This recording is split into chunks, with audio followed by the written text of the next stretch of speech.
兽神帝天，竟然是你！你怎知本座不能真身降临？情况很糟，多处经脉断裂，生命气息十分微弱。不痛，谢谢你。你以后别这么逞能了。这浩瀚天地之间，可是有无尽的天地元力可以吸收的。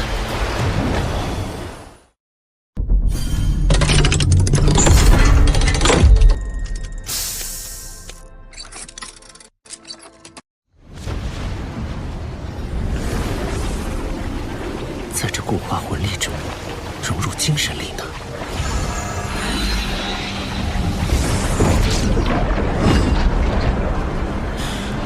这魂力漏斗似乎出现了一种奇异磁场，而且已经开始影响到周围空间。论体积，已经与地天体内的一个小黑洞差不多了，但纯度差了很多。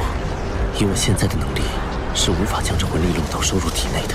这股高度压缩的魂力随时会爆炸。为了安全起见，我必须找个空旷无人的地方。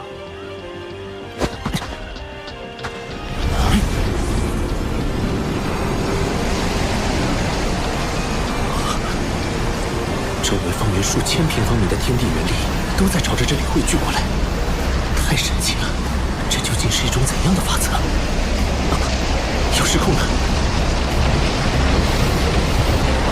不能再近距离观察了。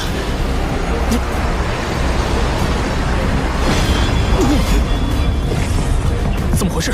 是敌袭吗？不知道，同学们还没消息。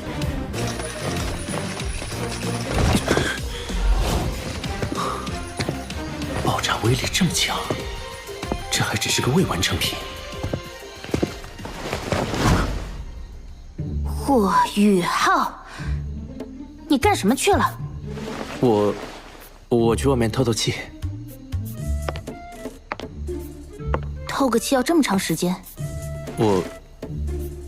今天的夜色真美。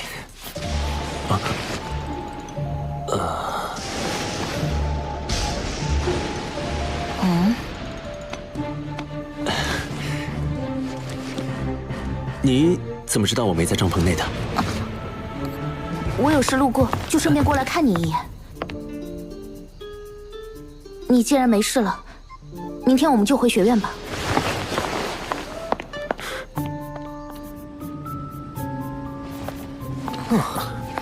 终于可以回到史莱克城了。诸位，史莱克的诸位，前线战事焦灼，元帅和99公主都抽不开身。但是元帅向陛下申请的赏赐，尤其霍小友的绝味册封已经在路上了，还请稍待几日。完成册封后，元帅会亲自设宴为诸位送行。我不需要任何赏赐。白虎公爵和皇帝陛下的好意，我心领了。大家青山不改，后会有期。啊？连爵位都不要吗？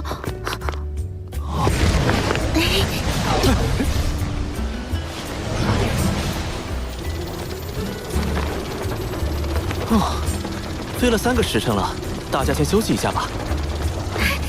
霍雨浩，我要吃烤鱼。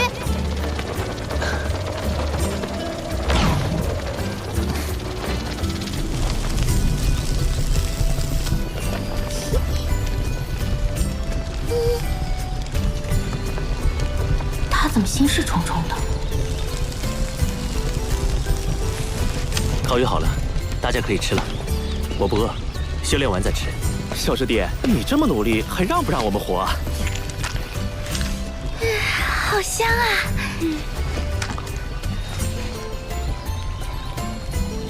楠楠姐，你有没有觉得今天这烤鱼和上次有什么不同？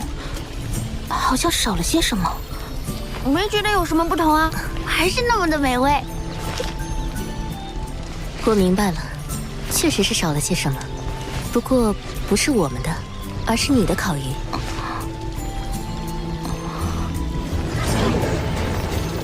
三师兄，你们先回唐门吧，我去趟海山阁，有事向玄老请教。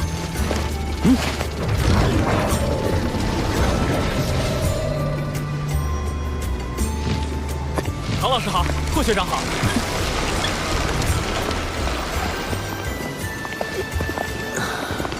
回回家的感觉真好。我要去玄老那里，在此别过。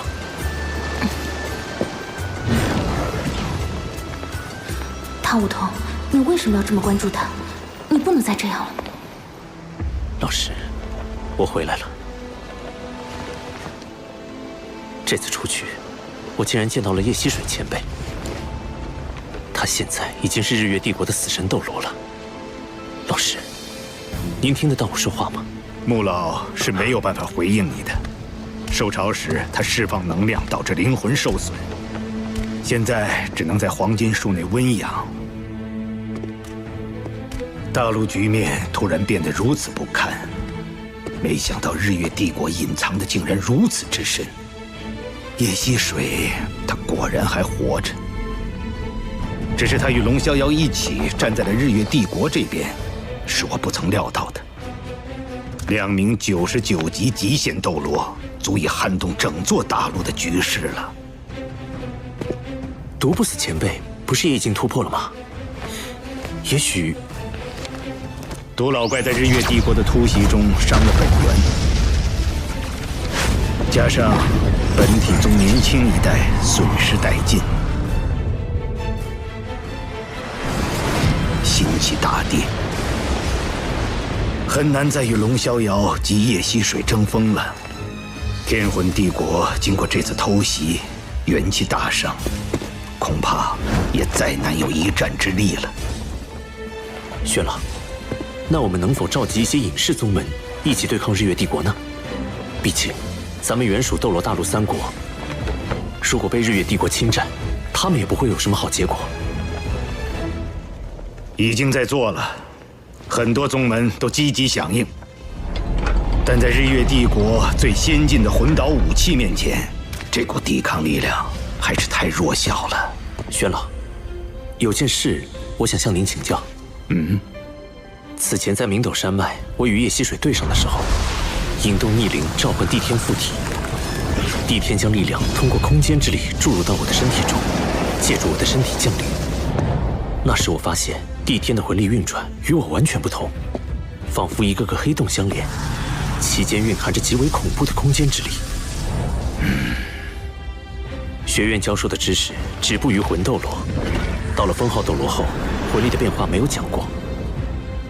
帝天那样的黑洞魂力，是极限斗罗所独有的吗？虽然都是极限斗罗级别，但帝天明显要比叶溪水更强。如果叶溪水不动用死神塔魂导器，他不是帝天的对手。没想到你这么快就接触到了这个层面。你的判断没错，魂师的魂力修炼到封号斗罗级别后，就会由原本的液态向固态转化。完成固态转化后，就会陷入修炼瓶颈。这个瓶颈对于绝大多数魂师来说都是很难逾越的。为什么？很简单，固态化的魂力是不能流动的，因此很多封号斗罗在完成魂力固化后，修为就再难寸进了。但是魂力固化又是冲击封号斗罗的基础，固化后的魂力会沉浸在丹田之中，名为魂核。魂核不断旋转，吸收外界魂力，供魂师使用。所以帝天之所以强大，就是因为他的魂核还能继续流动。思路没有问题，不过帝天的手段更为高超。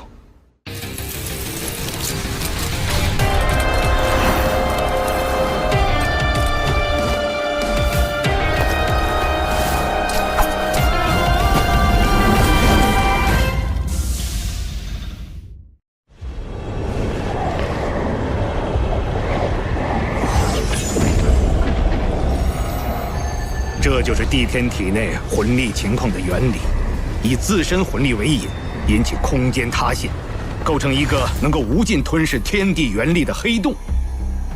这样的黑洞魂力需要强大的精神力进行控制，我只能维持一时，而帝天却能将其保持常态。这就是我与帝天的差距。保持常态？那帝天的精神力消耗岂非极其巨大？不是的，他凝聚了第二魂核，两大魂核相辅相成，形成了稳定的平衡。第二魂核，凡极限斗罗都凝聚了第二魂核。穆老、叶溪水、龙逍遥，包括独不死都是如此。不过他们凝聚的第二魂核都比第一魂核小很多，唯独帝天的第二魂核与第一魂核实力相当，所以他远比一般极限斗罗更加强大。他的实力早已无限接近神奇。神奇！玉浩，你是双生武魂，成就极限斗罗要比我们容易很多。在你突破封号斗罗的时候，一定要争取同时成就双魂核。你的精神力远超同级别魂师，甚至可以媲美封号斗罗。届时，精神力就是你的第二魂核。玄老，那我要是在现阶段就成就魂核，会出现怎样的情况？那么你的修炼速度会大幅提升，因为魂核对天地元力的吸收速度是冥想修炼的数倍乃至数十倍。可是，当你达到90级的时候，冲击封号斗罗的难度也将会史无前例的高，因为第一魂核会对凝聚第二魂核形成巨大的吸扯力。这可是很多98级超级斗罗冲击99级极限斗罗时都感到束手无策的难题。玄老，我想试试。好，老夫亲自为你护法。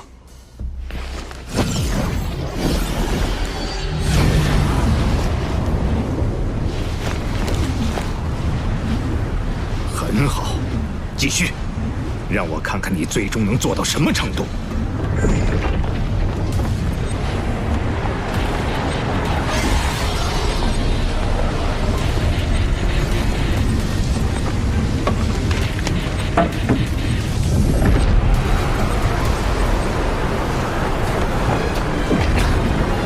压缩，再压缩，旋转，再旋转。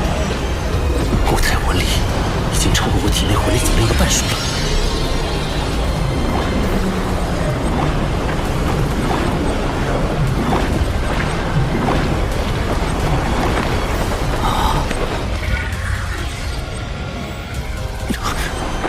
我的魂力在急剧流失，5成、6成、7成。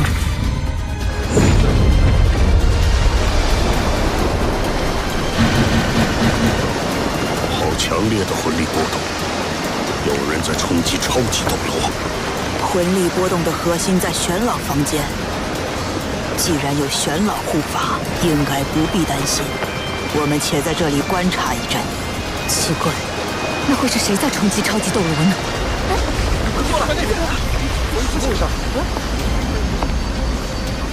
难道是他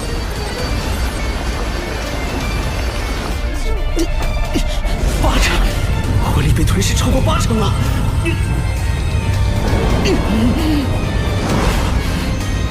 宇浩，坚持住！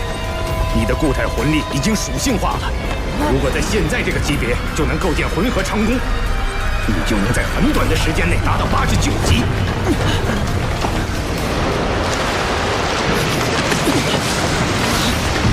虽然冲击封号斗罗会很难，但这也是你的机缘，坚持住！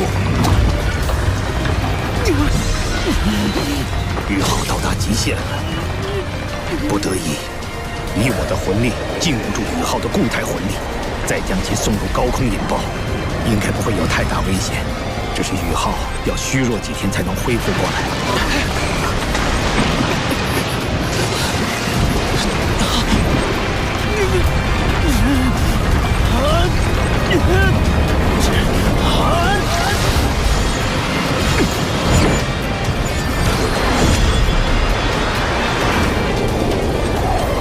那是什么？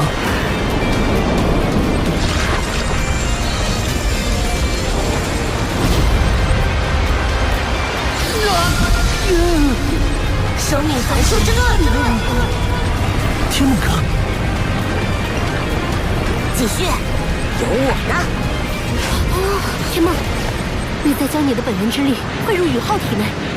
这样的话，一旦宇浩冲击成神失败，寿终正寝的时候，你也会一起死的。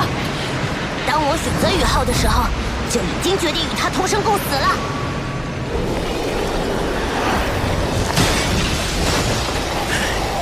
宇浩此时的魂力与精神力都已逼近极限，但我更不能在这个时候打断宇浩，否则他会受到极大的反噬。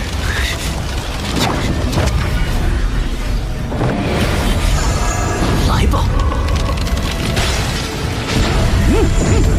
穿梭吧！灵魂仿佛都要被吸射进去了似的。那黑洞漩涡中有着无尽的黑暗，有着无尽的未知，却与我紧密相连。这就是我的魂核吗？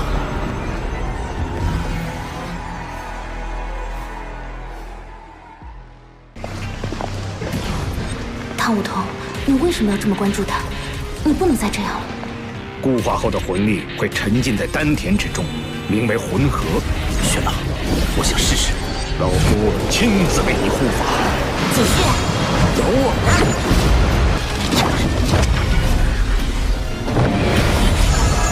来吧，这就是我的魂核吗？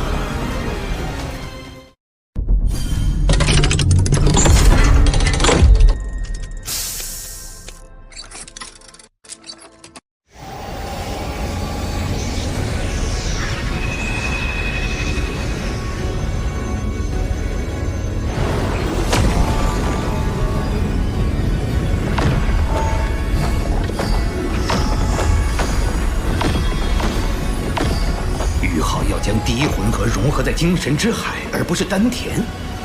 很好，这样即使第二魂核就有了容身之处。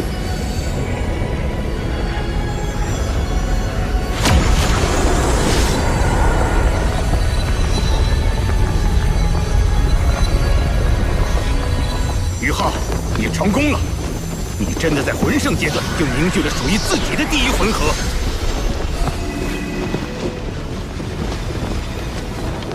好好感悟，这份体悟是很多魂师究其一生都没有的机缘。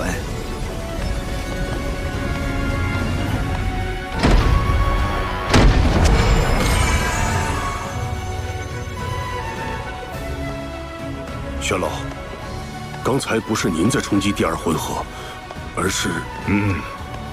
于浩这孩子，可能是斗罗大陆万年来的第一人。真是怪物中的怪物。现在，是这群年轻人走上历史舞台的时候了。通知海神阁全员，协助唐门组建魂导师团。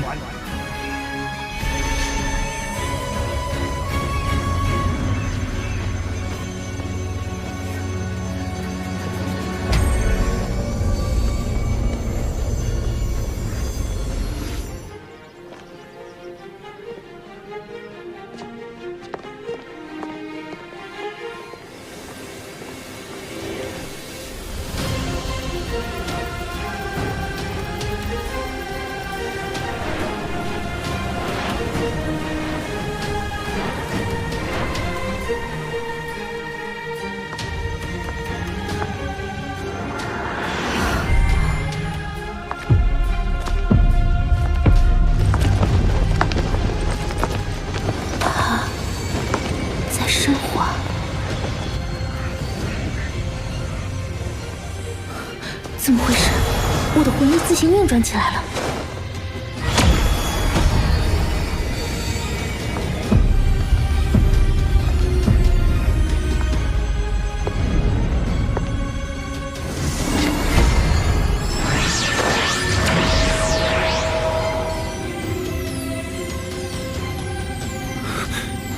冬儿。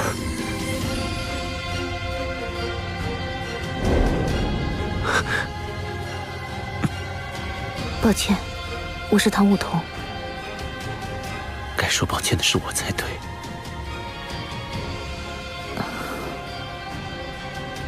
玄老让我来告诉你，醒来后就去唐门。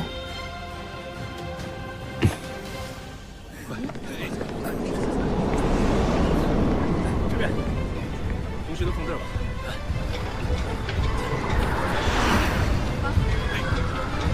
好，往下放。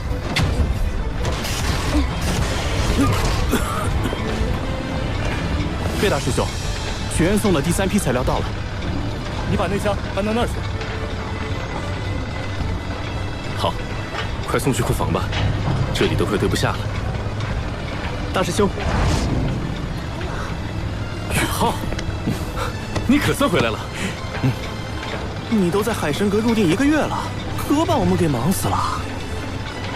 大师兄、二师兄、三师兄，这里怎么回事？学院送了很多材料过来吗？何止啊！走，我们边走边说。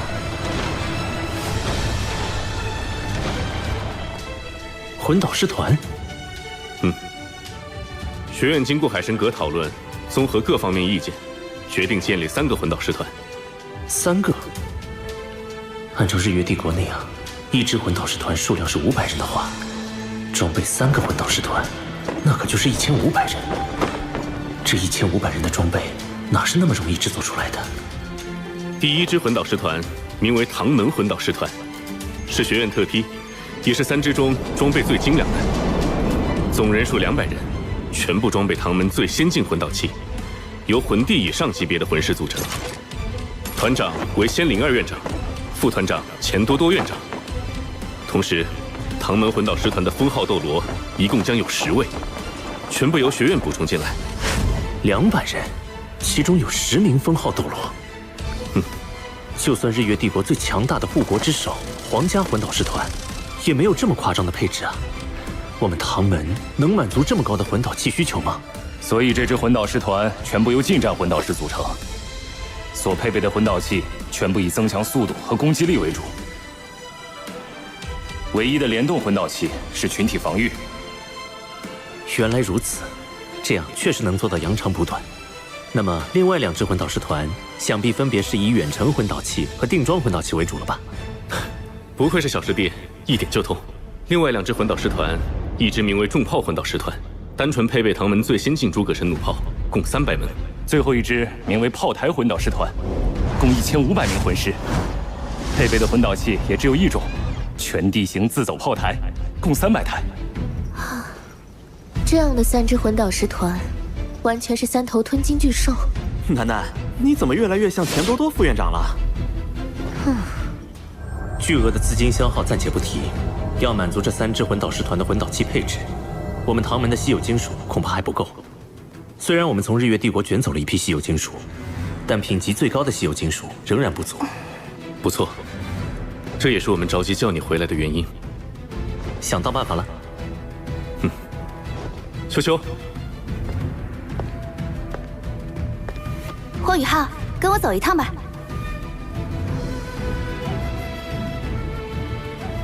我们地龙门坐落于天魂帝国北方，靠近极北之地。宗门秘境里有一条隐藏矿脉，里面极有可能埋藏着一种少见的稀有金属。可能？地龙门自己没有探测过吗？秘境那里温度极低，并且危险重重，就连妈妈这样的魂斗罗也无法深入。只有你这种拥有极致之兵武魂的魂师才有可能进入。我们地龙门既然选择加入唐门，这条矿脉自然也就送给唐门了。更何况，地龙门所在的龙城已经被日月帝国攻破占领，宗门内的资源不转移出来，迟早也会被日月帝国发觉侵占。快到了，龙城，地龙门的根基所在。妈妈在史莱克城正在闭关的关键时刻，所以就由我带你来了。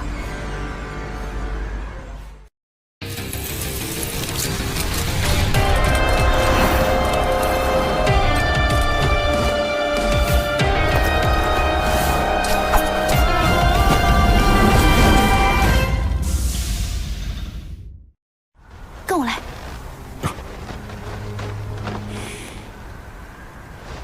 紫金魔童。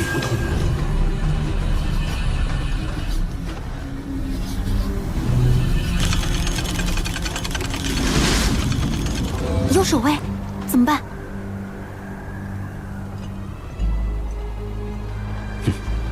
我想到进城的办法了。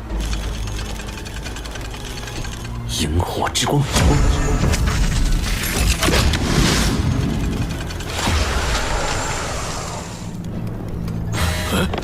探测魂导器失联了。没事儿，新型号总归是有各种小毛小病的。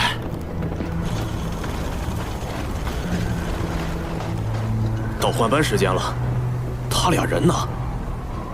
开小差去了吧？这么冷的天，我也不想巡逻。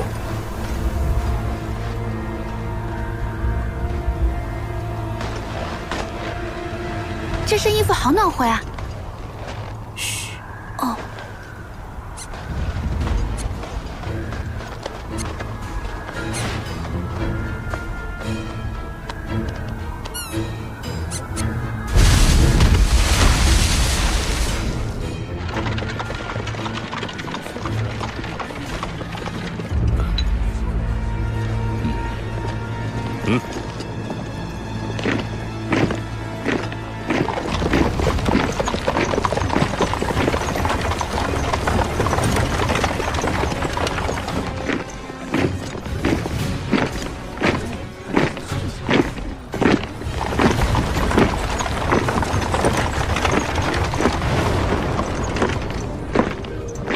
这座龙城看起来丝毫没有沦陷的感觉。作为靠近极北之地的边境城市，反而人气不错。当初日月帝国大举入侵的时候，天龙门上下奋起抵抗，协助城防军固守龙城。门主天龙斗罗更是壮烈战死。遗憾当时我们地龙门已经全员转移到了史莱克城，未能及时助他们一臂之力。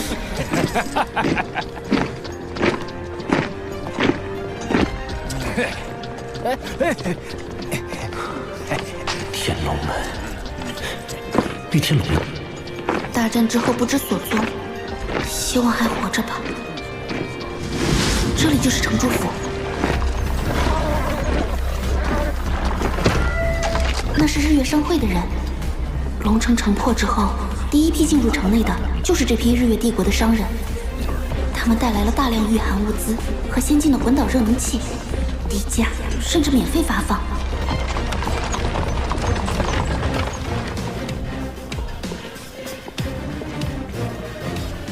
我跟进去看看。那我呢？你在这里做接应。嗯。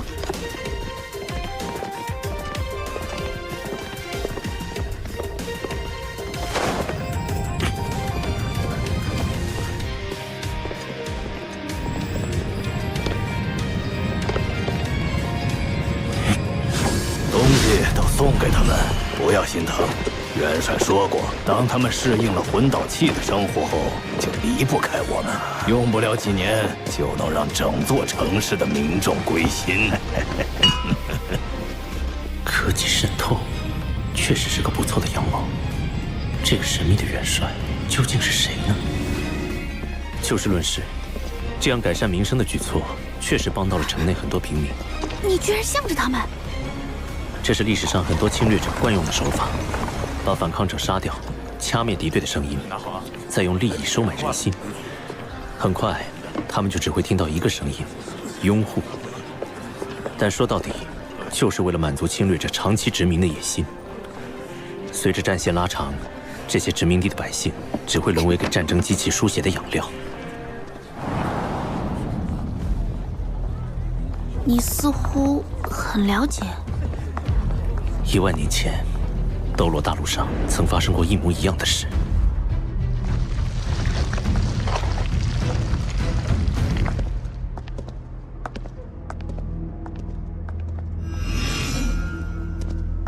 哼。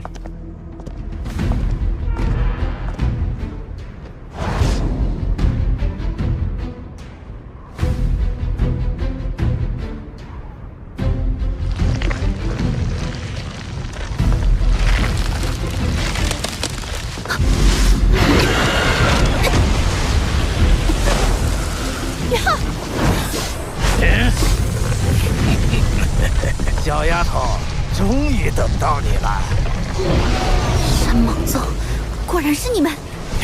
宗主，请下地龙门少主献给日月帝国，我们山莽宗可就能坐稳龙城首席宗门的位置了。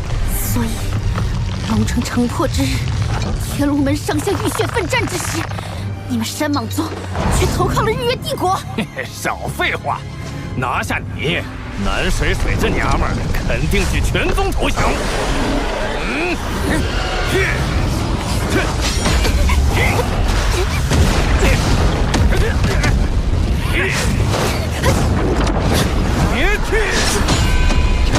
霍雨浩，你跑哪儿去了？巨蟒之息！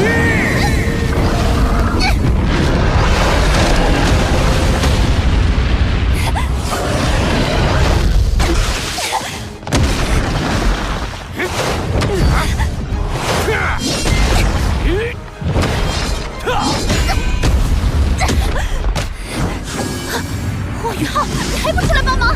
你可以的，打起精神，听我指挥，蛇打七寸。坎位有人偷袭，后撤到灵位，坤位出拳，敌方巽位有破绽，出场。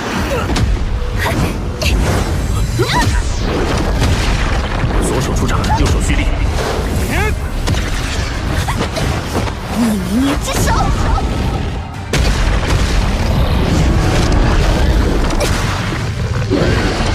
第五魂技，胭脂逆捏剑。目标前位，一击必杀。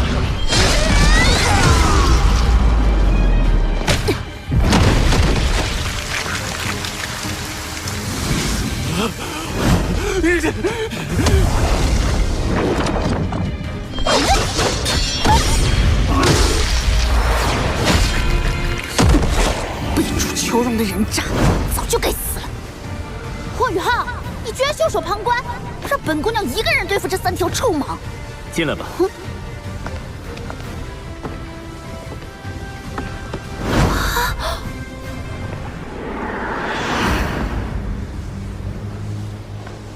走吧。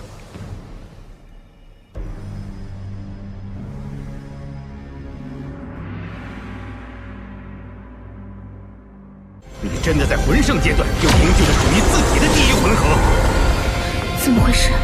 我的魂力自行运转起来了。这样的3支魂导师团，完全是3头吞金巨兽。我们地龙门既然选择加入唐门，这条矿脉自然也就送给唐门了。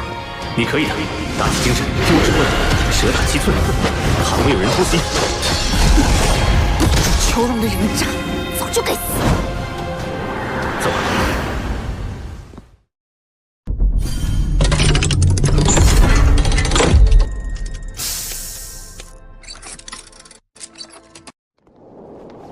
这些山莽宗的人都是你刚才……顺手解决。你现在魂力多少级76级。76。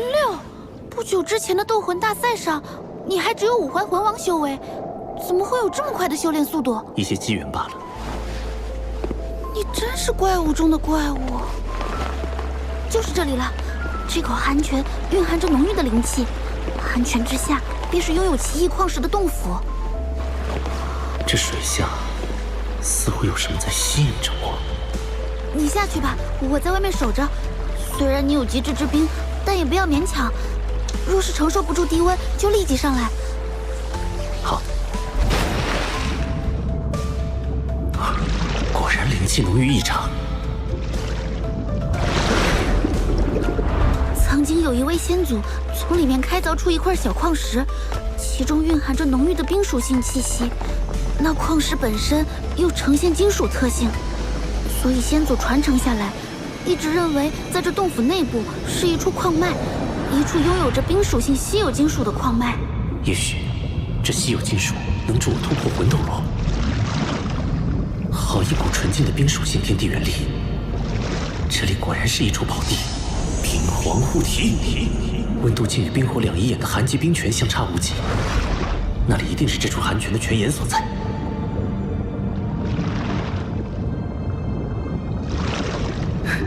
找到了，应该就是这里。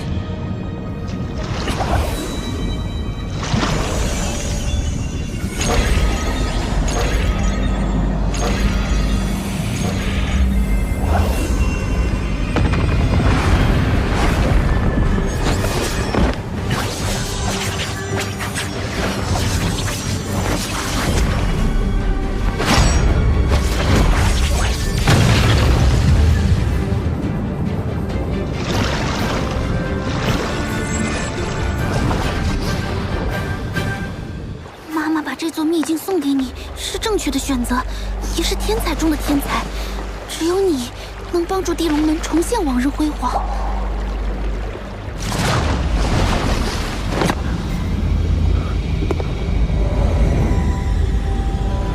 水巨人被隔绝在外。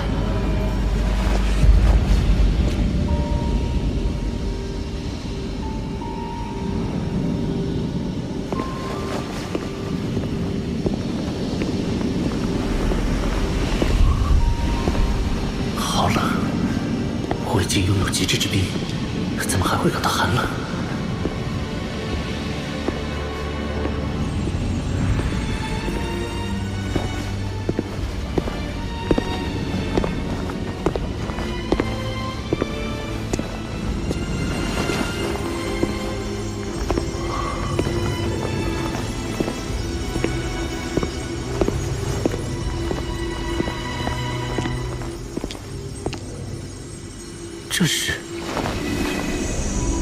这是冰极神经，万载玄冰窟诞生的冰极神经。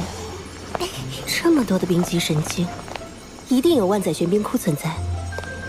这对冰属性的魂师魂兽来说，都是可遇而不可求的宝物啊！冰极神经是什么？冰极神经是万载玄冰髓的半生金属。万载玄冰髓中的冰属性天地元力溢散出去，被周围矿脉中的金属矿藏吸收。矿藏属性改变，慢慢演化为冰极神经，是一种极为稀有的金属。稀有金属，既是最坚硬的，也是最柔韧的。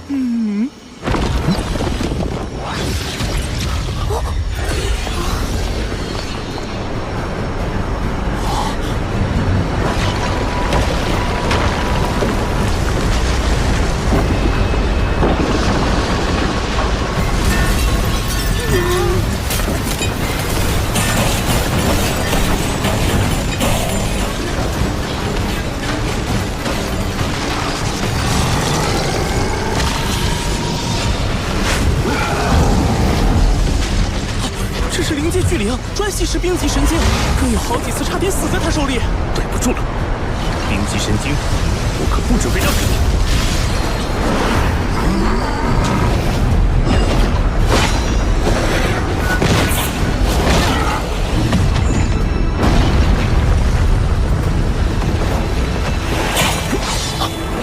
连划痕都没留下，好坚硬啊！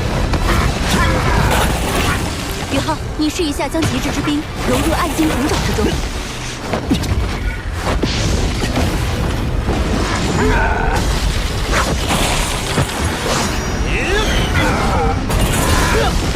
好神奇！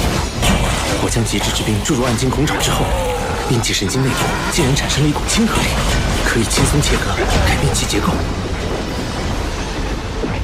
宇浩，不可大意。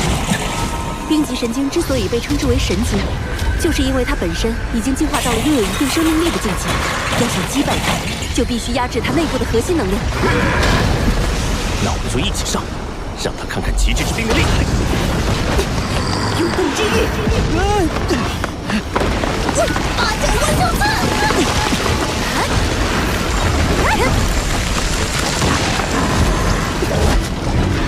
冰皇之怒！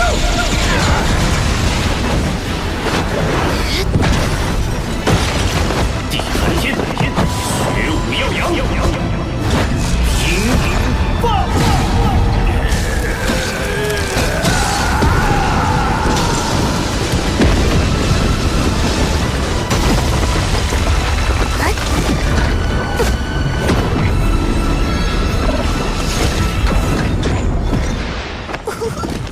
果然是最坚硬又是最柔韧的金属，用它来打造魂导器，性能一定远远超过同级别的其他所有魂导器。恐吓秦龙！如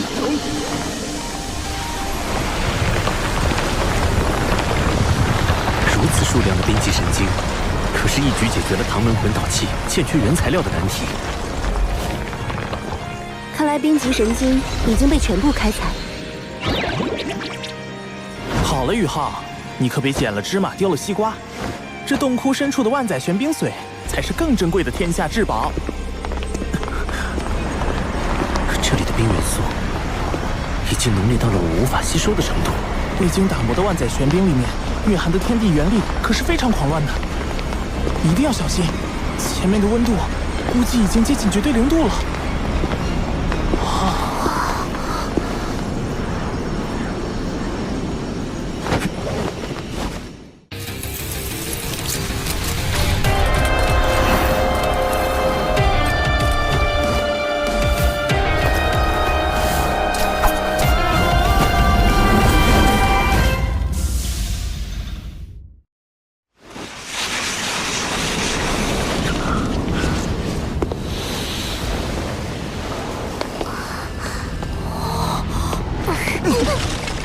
这里的冰似乎连灵魂都能够冻结，此极无通。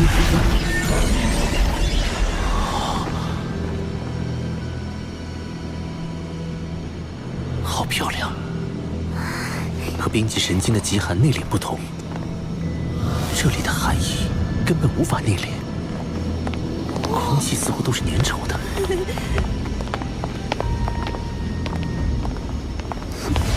就是这里了，这就是万载玄冰髓。我无法吸收这万载玄冰髓的冰属性天地元力。这里的空间太小，以至于寒气无法外放，完全沉积在这里。所以，这里的超低温也是我们生平仅见，距离绝对零度也只差不到5度了。温度已经远远低于你的极致之冰，所以你才一时无法吸收。极致之冰还不是绝对零度吗？温度低于零下150度，就迈入极致之冰的领域了。但距离真正的绝对零度，却还有着不小的差距。绝对零度是仅存于理论的最低温度，是只有神能踏足的领域。天梦、雪女、八角还有我，先吸收这里的万载玄冰髓，慢慢降低这里的寒气浓度，你就可以逐步吸收了。好，天梦哥，雪女、八角，你们一起吸收吧。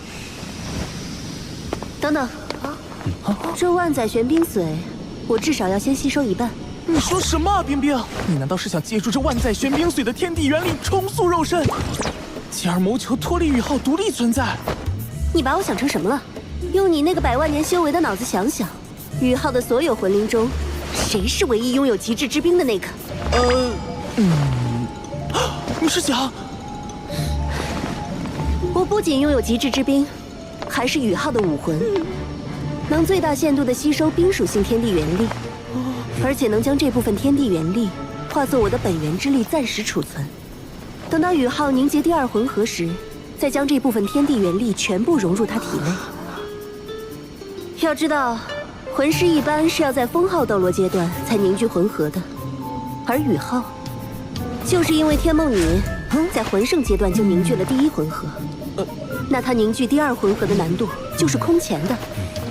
届时，我将冰属性天地元力注入，才能把成功率提升到最大。冰冰，冰冰，对不起，是我误会你了。更何况，乾坤问情谷，我已经答应与你在一起了，又怎会寻求离开宇浩独自存在？真的吗，冰冰？你再说一遍。你还要我再说？你自己错怪我了，该怎么罚？我错了。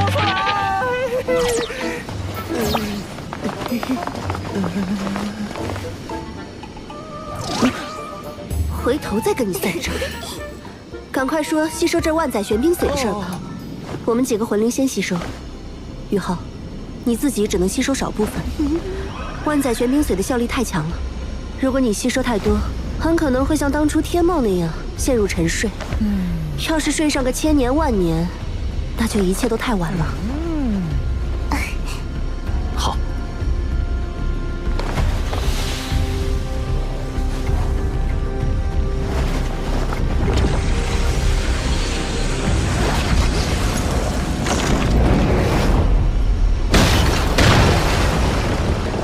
冰帝的灵石和这万载玄冰髓中蕴含的庞大能量，渐渐令它成为了一个以冰属性能量为身躯的全新生命体。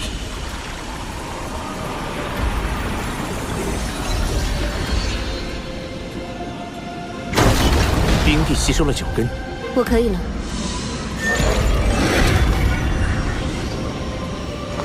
天梦，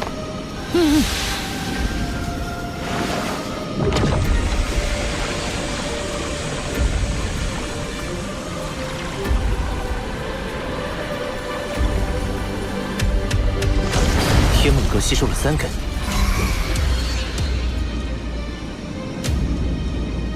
宇浩，你让雪女和八角继续吸收吧。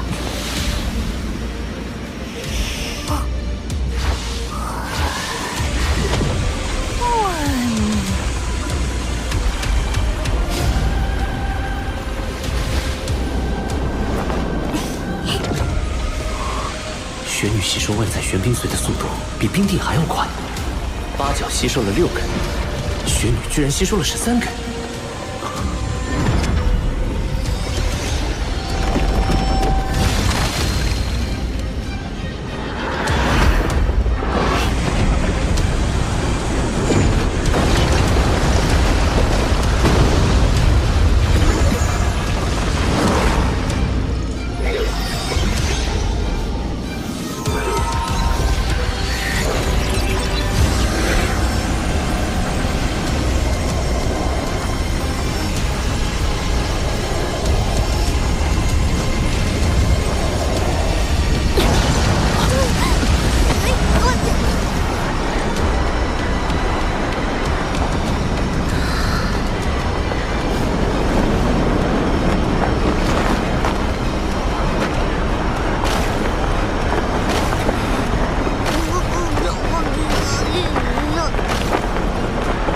雪帝，你恢复记忆了。